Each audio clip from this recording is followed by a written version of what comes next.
پشت رسالت پہ بیٹھتا ہے، کبھی دوش مصطفیٰ پہ بیٹھتا ہے۔ توجہ ہے یا نہیں ہے؟ توجہ ہے یا نہیں ہے؟ توجہ ہے نا؟ اور جملہ بہت بڑا ہے، وہ میں جان بوجھ کے نہیں بول رہا کیونکہ آپ سے پچنا نہیں ہے اور آپ نے اس کا معنی غلط لے لینا ہے اور خواہ مخواہ گناہ میری طرف جانا ہے۔ توجہ ہے یا نہیں ہے؟ حسین کی بلندی کو اور حسین کی عظمت کو کوئی کیسے سمجھ سکتا ہے کہ سینہ مصطفیٰ کے اندر قرآن ہے اور سینہ مصطفیٰ کے باہر حسین ہے۔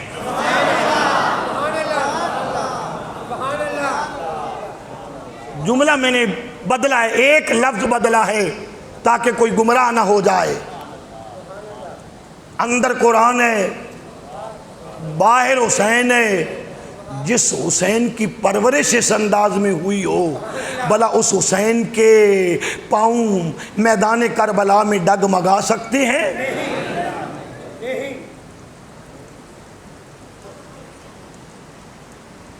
جب سب کو بھیج چکے نا میرے حسین،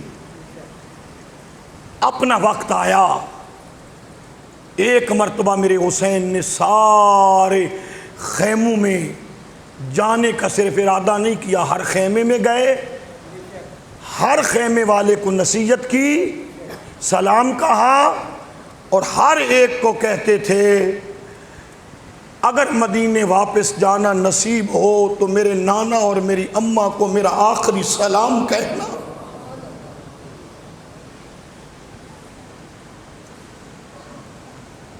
جب سب کو یہ پیغام دے دیا نا میرے آقا حسین نے، سب کو پیغام دینے کے بعد ایک مرتبہ وہاں آئے جہاں سے عباس کو سوار کروایا تھا،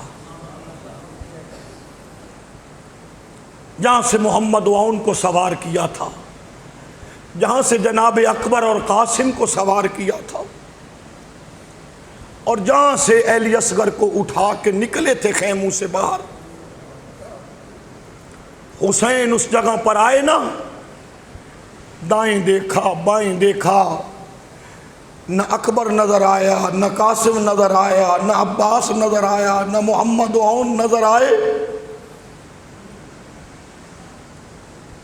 ایک لمحہ کے لیے میرے آقا حسین رکے، رک کے مدینے کی طرف منہ کیا اور ہاتھ باندھ کے عرض کی، آقا جب آپ معراج کو گئے تو براق کو تھمانے والا جبریل تھا، جب بابا علی خیبر کی طرف گئے سوار کرانے والے آپ تھے، جب حضرت اکبر گئے میں نے خود سوار کروایا، قاسم گئے خود سوار کروایا، محمد وعون خود سوار کروایا، عباس کو خود اپنے ہاتھوں سے بھیجا، جناب علی اصغر کو خود اٹھا کر کے کربلا کے میدان میں پہنچایا۔ نانا جب حسین کا وقت آیا، اہل بیت میں کوئی مرد بھی نہیں رہ گیا جو حسین کے گھوڑے کی لگام پکڑے۔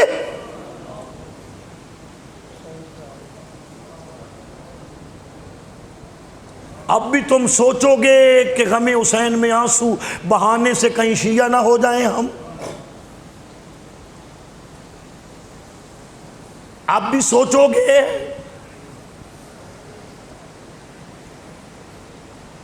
نانا آج مجھے سوار کروانے والا کوئی نہیں، یہ بات کر رہے تھے، اس وقت تک شام غریبہ نہیں آئی تھی، سیدہ زینب کے پاس ماں کی چادر موجود تھی،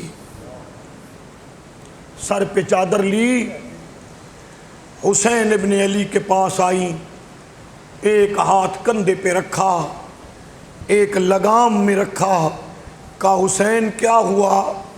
آج اکبر نہیں ہے تو زینب جو ہے، آج قاسم نہیں ہے تو زینب جو ہے، آج اگر غازی عباس نہیں ہے، آج حسن نہیں ہے، حسن بن کے بھی میں آ گئی ہوں، عباس بن کے بھی میں آ گئی ہوں۔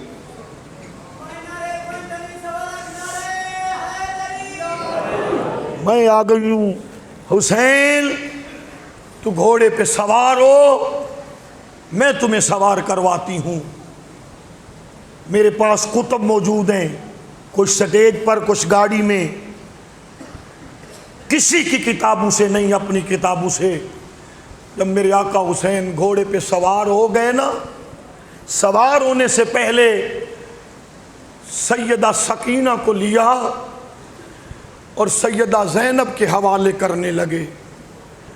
جن کی معصوم بچیاں ہیں نا، بیٹیوں والے ذرا توجہ سے سنیں۔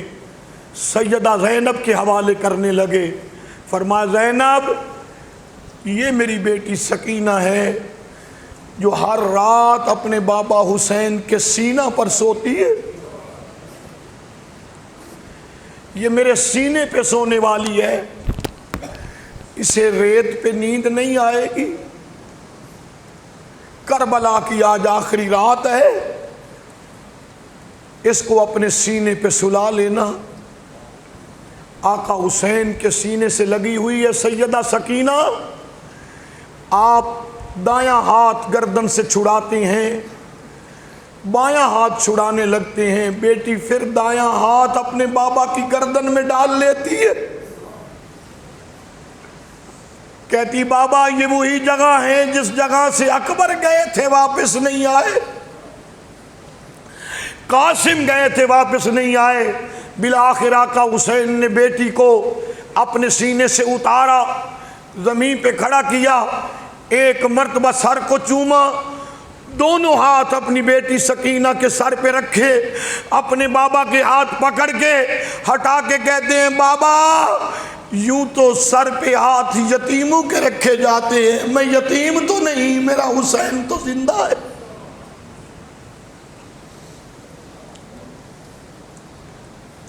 خیمے والے تھے کہ سیدہ کی یہ باتیں سن رہے تھے۔ میرے آقا حسین نے سیدہ زینب کے حوالے کیا، گھوڑے پہ سوار ہوئے، گھوڑے کو ایڑی مارنا چاہتے ہیں، گھوڑا چلتا نہیں ہے۔ فرمایا گھوڑا چلتا نہیں تو۔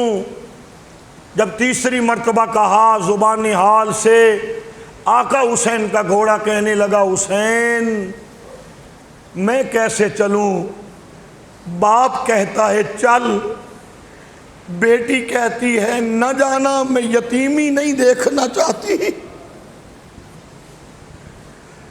میرے آقا حسین نے نیچے دیکھا، انگلی سے گھوڑے کے سامنے سیدہ سکینہ نے لکیر کھینچ دی تھی، کہتی تھی گھوڑا اس لکیر سے آگے نہ بڑھنا ورنہ سکینہ یتیم ہو جائے گی۔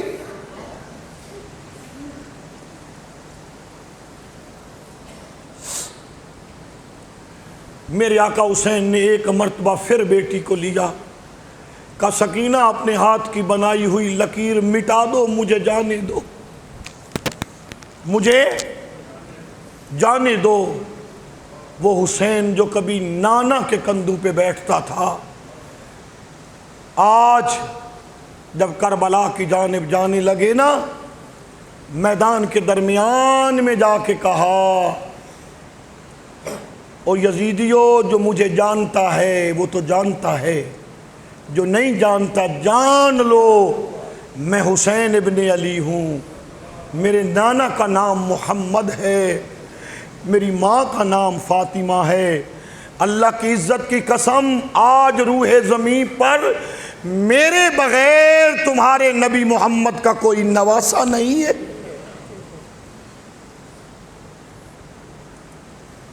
میں 72 دے کر بھی یہ نہیں چاہتا کہ تم دوزخ میں چلے جاؤ، یہ ہے حسین۔ میں 72 دے کر بھی یہ نہیں چاہتا کہ تم دوزخ میں چلے جاؤ، آؤ توبہ کر جاؤ، آؤ میرے قدموں میں آ جاؤ، میں وعدہ کرتا ہوں سب کچھ معاف کر کے حوض کوثر کے نانا سے جام دلا دلا کے۔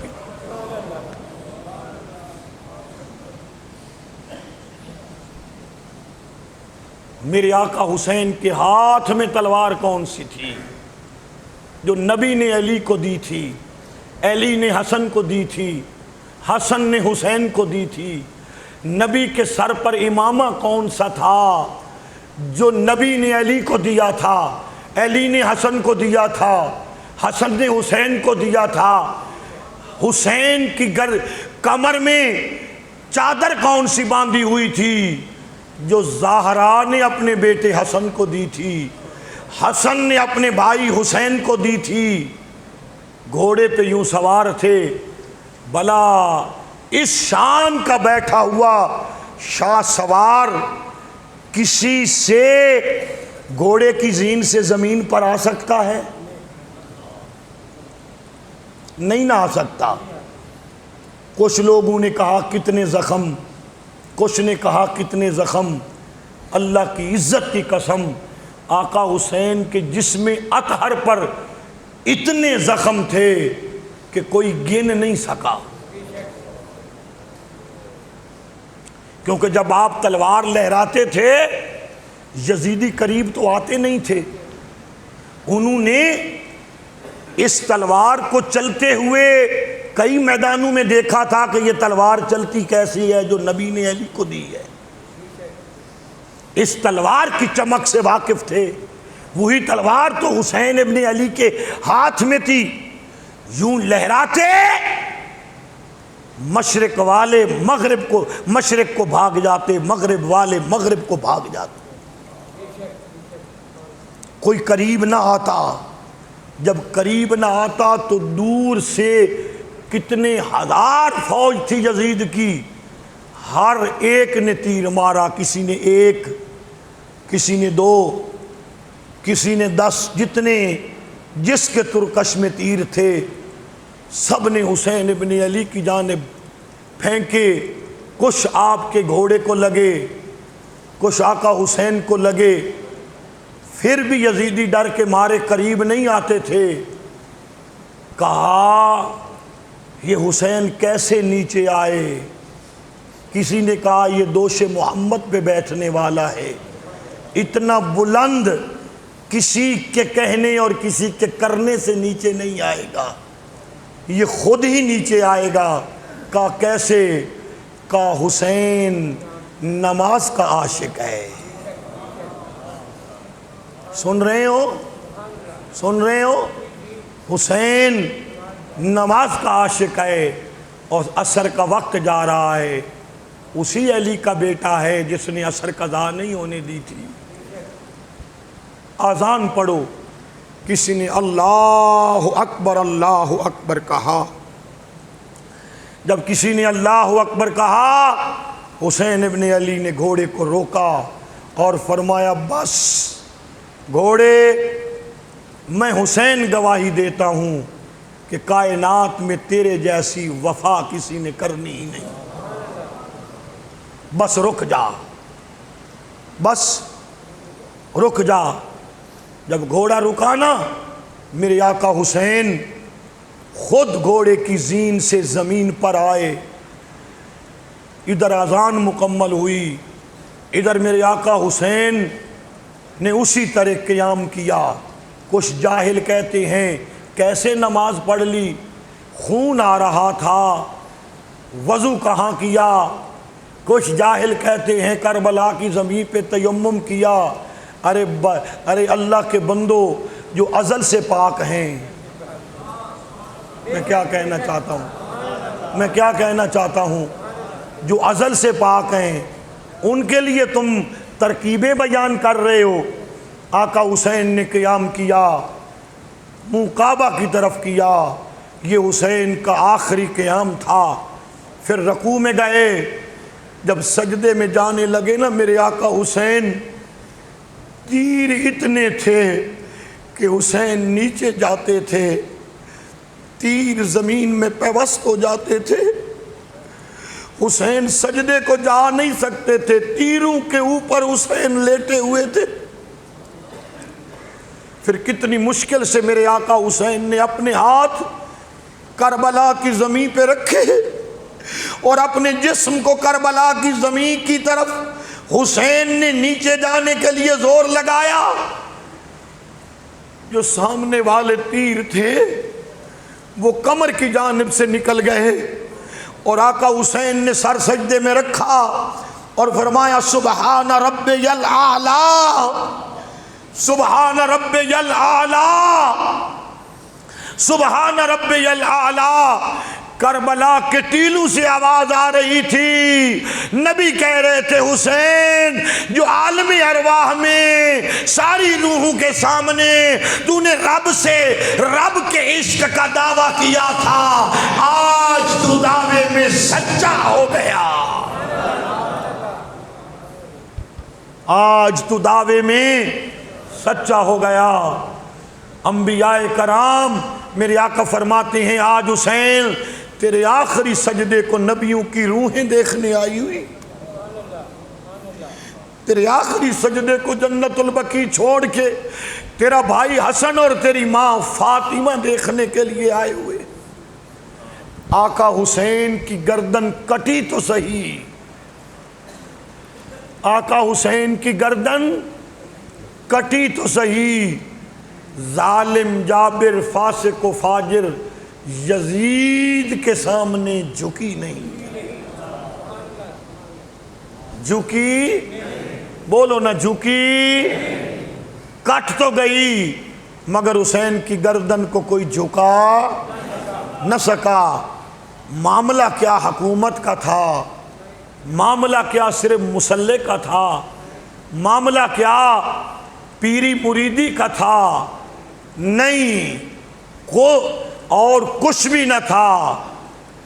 یزید شرابی تھا، یزید زانی تھا، یزید جانوروں کو لڑانے والا تھا، یزید حرام کو حلال، حلال کو حرام کرنے والا تھا، شریعت کی حدوں کو توڑنے والا تھا۔ یزید پر ہم تو لعنت بھیجتے ہیں شہادت حسین کے بعد۔ حسین ابن علی مدینے سے کربلا کیوں گئے؟ اس لیے کہ امت کو بتایا کہ حاکم ظالم آ جائے، حاکم فاسق و فاجر آ جائے، حاکم شرابی آ جائے، حاکم حقوق اللہ کی پامالی کرنے والا آ جائے تو پھر یہ تمہاری مسجدیں تو چھوٹی ہیں، تمہارے دربار تو چھوٹے ہیں، تم تو چھوٹے چھوٹے درباروں کے سجادہ نشین ہو، میں تو محمد کے دربار کا سجادہ نشین ہوں۔ خدا واسطے یہ پیغام سن لینا، تمہاری مسجدیں تو چھوٹی ہیں، خطبہ ملا لوگ، محمد کی مسجد تو کائنات کی مسجدوں سے بڑی مسجد ہے۔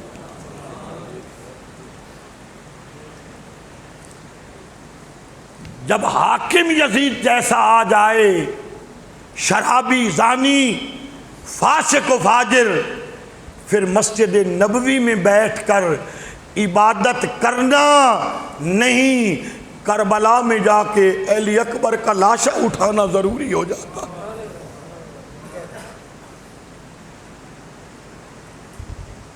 پھر تمہیں اپنا شہر چھوڑنا پڑے گا، اپنا گھر چھوڑنا پڑے گا، اگر چاہتے ہو کہ پھر سے مصطفی انقلاب کی صبح طلوع ہو تو پھر سے کوئی نئی کربلا سجانی پڑے گی۔